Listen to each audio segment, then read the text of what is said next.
L'incroyable courage de Milo, le chiot qui sauva un bébé. Dans un petit village niché au cœur des collines verdoyantes de la Côte d'Ivoire, non loin de Bouaké, la vie s'écoulait paisiblement pour les habitants. Les enfants jouaient dans les ruelles poussiéreuses, les femmes pilaient le manioc sous les manguiers, et les hommes discutaient à l'ombre des toits de tôle. C'était un jour comme un autre en ce 30 mars 2025, jusqu'à ce qu'un événement dramatique vienne bouleverser la tranquillité du village.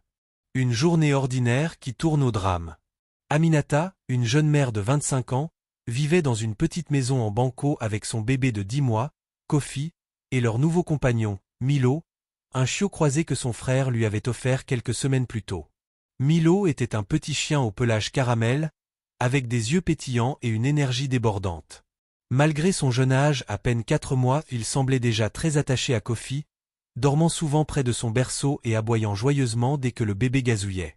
Ce matin-là, Aminata avait décidé de rendre visite à sa cousine Fatou, qui vivait à quelques kilomètres de là, de l'autre côté de la rivière. Elle avait installé Kofi dans un porte-bébé sur son dos, comme le font beaucoup de mamans ivoiriennes, et pris le chemin habituel, un sentier sinueux qui longeait une route fréquentée par les motos et les camions transportant des marchandises vers Bouaké. Milo, fidèle à son habitude, trottinait derrière elle, la queue frétillante. Mais alors qu'ils approchaient d'un virage serré, un vieux camion chargé de sacs de cacao dévala la pente à vive allure.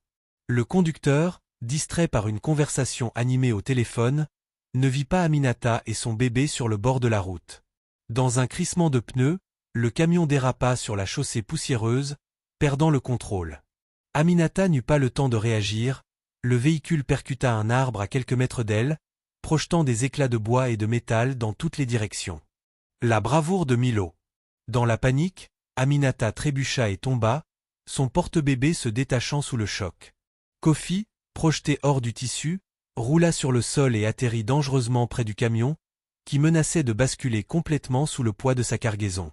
Aminata, sonnée, cria le nom de son bébé, mais elle était trop loin pour l'atteindre rapidement. Le moteur du camion fumait, et une odeur d'essence commençait à se répandre, un incendie semblait imminent. C'est alors que Milo entra en action.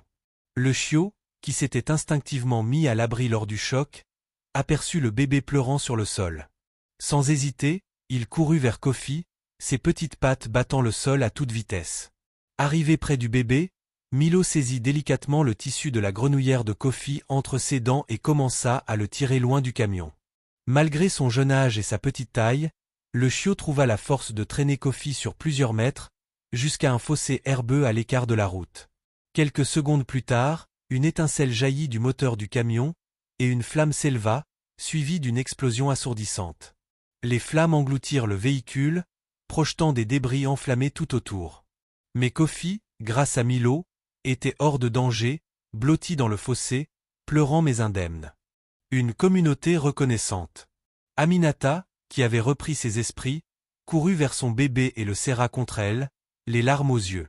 Elle n'arrivait pas à croire ce qu'elle venait de voir. Milo, ce petit chiot qu'elle avait parfois trouvé trop turbulent, venait de sauver la vie de son fils. Des passants, alertés par l'explosion, accoururent sur les lieux, suivis par des habitants du village voisin. Un motocycliste, qui avait assisté à la scène, raconta avec émotion comment il avait vu le chiot tirer le bébé loin du danger. Rapidement, la nouvelle se répandit dans la région.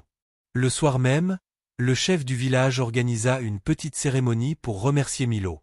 Les habitants apportèrent des offrandes, des ignames, du poulet, et même une petite médaille en bois que les enfants avaient sculptée pour le chiot héroïque. Aminata, encore sous le choc, prit la parole, la voix tremblante. Milo est plus qu'un chien pour nous. Il est notre ange gardien. Sans lui, je ne sais pas ce que j'aurais fait. L'après-accident, un symbole d'espoir.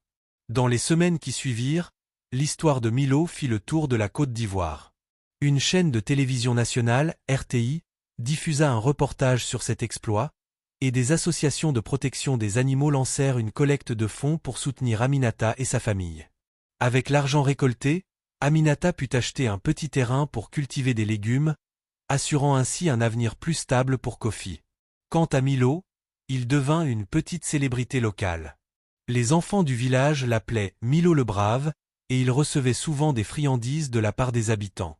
Mais pour Aminata et Kofi, Il restait avant tout un membre de la famille, un compagnon fidèle qui leur avait prouvé que même les plus petits peuvent accomplir de grandes choses. Conclusion. L'histoire de Milo nous rappelle que le courage et l'amour n'ont pas de taille ni d'âge. Ce chiot, par son instinct et sa bravoure, a non seulement sauvé une vie, mais a aussi redonné espoir à toute une communauté. En ce 30 mars 2025, dans un petit coin de la Côte d'Ivoire, Milo est devenu un symbole de résilience et de solidarité, prouvant que parfois, les héros ont 4 pattes et une queue frétillante. Et vous, avez-vous déjà entendu parler d'un animal héroïque? Partagez vos histoires dans les commentaires.